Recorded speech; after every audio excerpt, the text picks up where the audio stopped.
হচ্ছে নীল ষষ্ঠীর উপোস। প্রত্যেকটা মায়েরা সন্তানদের মঙ্গল কামনার জন্য এই উপোসটা করে থাকে।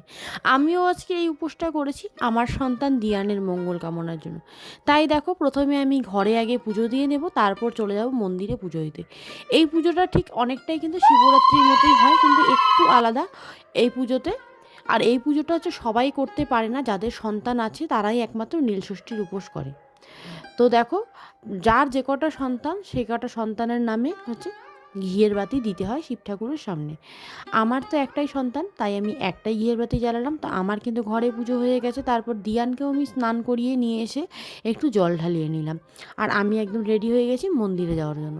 তো ঘরে পুজো হয়ে গেছে দিয়ানের, এবার আমরা চলে গেলাম মন্দিরে। মন্দিরে গিয়ে প্রথমে দেখো আমি একটু জল ঢেলে নিচ্ছি বাবা মাথায়।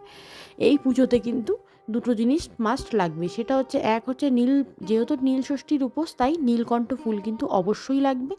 আর আরেকটা যেটা জিনিস লাগে সেটা হচ্ছে কাঁচা আম। আমরা যখন শিব ঠাকুরকে 5টা ফল অর্পণ করব, তার মধ্যে কিন্তু কাঁচা আমটা কিন্তু হতেই হবে।